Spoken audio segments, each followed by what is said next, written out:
Hello, I'm Lindsay Konzek, editor of Modern Distribution Management and MDM.com. I'm talking today with Matt Cohen, president of industrial distributor Replenix, which is based in Eden Prairie, Minnesota. Replenix is being recognized as an MDM market mover this year. How are you doing, Matt? Lindsay, I'm doing wonderful. Thank you for having me.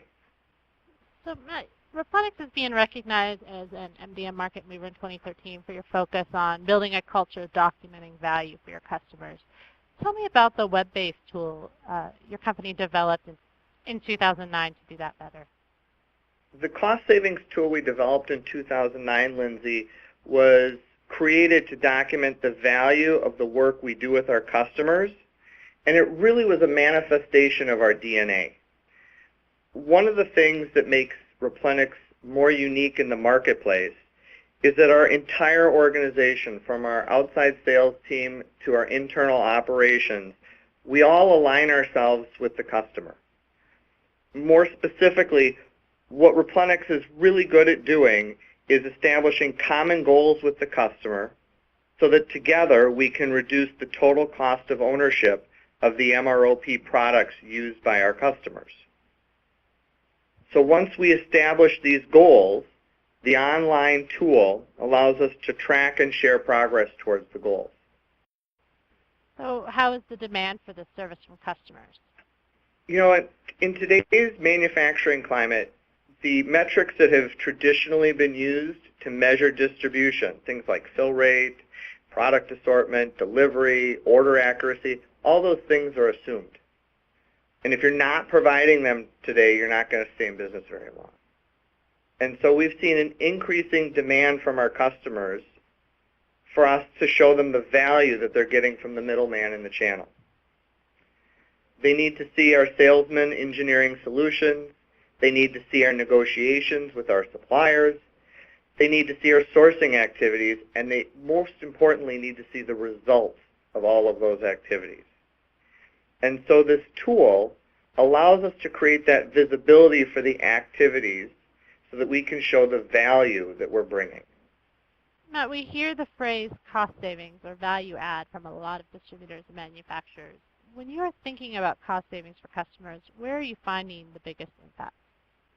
You know, Lindsay, piece price is usually the first thing people think of when they think of cost savings. Piece price reduction, it's tangible, it's an easy way to measure savings, not to mention that many organizations incent their purchasing departments around piece price reduction. Nevertheless, piece price savings usually hardly scratch the surface of the opportunities to save customers money. Where we find the best opportunity to save customers money is when we look at the manufacturing process as a whole. We have a customer who we sat down with when we started the business relationship, and we established the goal for helping them create capacity in their manufacturing facility by redesigning their manufacturing process. So then together, we looked at everything the customer was doing, and we made decisions on the best product for the application. So this approach actually caused piece price and the total tooling costs that they were experiencing to go up, like way up. But the result was that because we were focused on the process rather than the piece price of the product that we were selling them, the result was amazing. The customer eliminated overtime. They eliminated a weekend shift. They eliminated a third shift.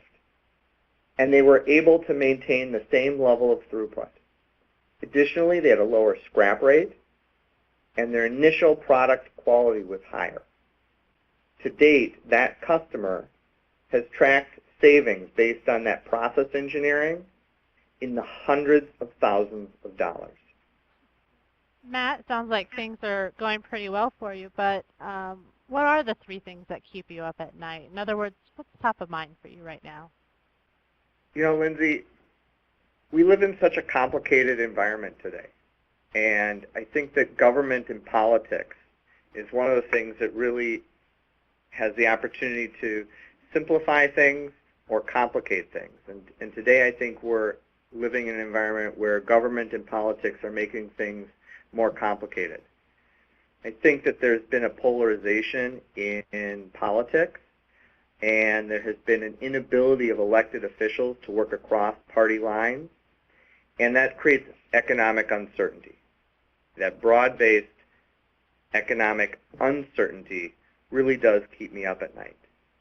And the fact that we have so many elected officials who don't completely appreciate the consequences or the unintended consequences of their actions.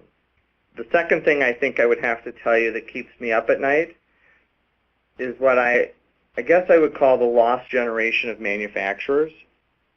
For the first time in such a long time, Lindsay, we're seeing manufacturers and industrial distributors having a labor shortage. When companies moved manufacturing abroad to capitalize on low-cost labor, the talent pool of well-educated and trained skilled laborers shrank. And so at night when I can't sleep, I really end up thinking about how as we reshore manufacturing jobs and bring them back to the United States, we're missing the skilled laborers. That whole generation of skilled labor is gone. And it's going to take some real time to get our current labor pool the education and on-the-job training that they need and that we need to keep manufacturing strong in the United States. The third thing I think that dominantly keeps me up at night, and it probably is the most important thing to me, is our employees. You know, Lindsay, we're a 67-year-old, fourth-generation, family-owned distributor. There are employees who work for me that my great-grandfather hired.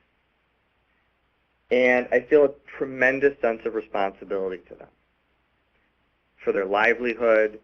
We've lived through lots of things together, life events, life cycle events. And I just feel such a sense of responsibility for them. And that responsibility really translates to laying awake at night and trying to figure out how do we keep our business relevant to our customers? How do we continue to innovate what we do and how we do what we do so that we can have terrific service offerings, continue to represent world-class suppliers, and then maintain the business position that we have and continue to grow? Thank you so much, Matt, for joining us today.